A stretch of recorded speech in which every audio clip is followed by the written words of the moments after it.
आज বানাচ্ছি খুবই টেস্টি মটকা কুলফি।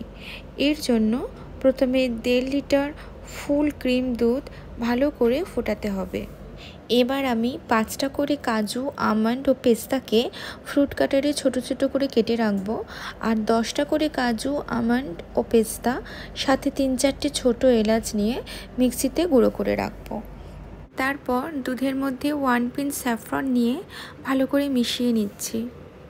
এবার কেটে রাখা বাদাম দুধের মধ্যে দিয়ে দেব। আমি ফ্রুট কাটারে কেটেছিলাম, তাই হাত দিয়ে একটু ভেঙে দিলাম। দুধটা ঘন হয়ে এলে তাতে দিয়ে দিচ্ছি 1/3 কাপ চিনি। চিনি দিয়ে ভালো করে মিশিয়ে নিতে হবে। চিনি গলে গেলে তাতে দিয়ে দিচ্ছি 1/4 cup condense milk. Condense milk না থাকলে 1 কাপ গুঁড়ো দুধও দেওয়া যেতে পারে। এবার খুব ভালো করে নাড়তে হবে আরও 3-4 মিনিট মতো। তারপর সব মিশে গেলে তাতে দিয়ে দিচ্ছি আগে থেকে রেডি করে রাখা বাদাম ও এলাচের পাউডারটা। একদম ঠান্ডা হয়ে যাওয়া অবধি ওয়েট করতে হবে। ঠান্ডা হয়ে গেলে মিক্সারটা গাঢ় হয়ে যাবে, এরকমই কনসিস্টেন্সি লাগবে।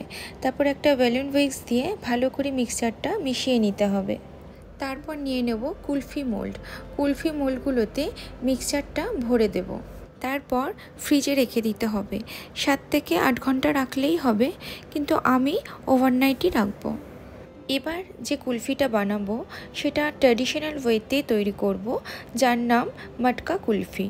কিছুই না, সেম মিক্সচারকে মটকাতে জমালেই হয়ে যায় মটকা কুলফি। অ্যালুমিনিয়াম ফয়েল দিয়ে ঢাকা দিয়ে ওভারনাইট ফ্রিজে রেখে দেব। যদি মোল্ড বা মটকা না থাকে তাহলেও টি পেপার কাপ দিয়েও খুব সহজে বানিয়ে নেওয়া যায়, সেটাও করে দেখাচ্ছি। টি পেপার কাপে মিক্সচার ভরে অ্যালুমিনিয়াম ফয়েল দিয়ে মুড়ে দেব। তারপর ছুরি দিয়ে মাঝখানে খুব সামান্য কাট লাগিয়ে আইসক্রিমের কাঠি দিয়ে ফ্রিজে রেখে দেব।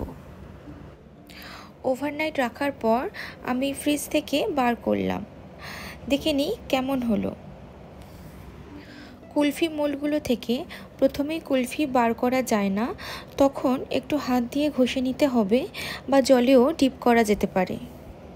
এবার গার্নিশ করার জন্য কুলফির ওপর পেস্তা কুচি দিয়ে দিচ্ছি। কি সুন্দর দেখতে লাগছে, একদম দোকানের মতো।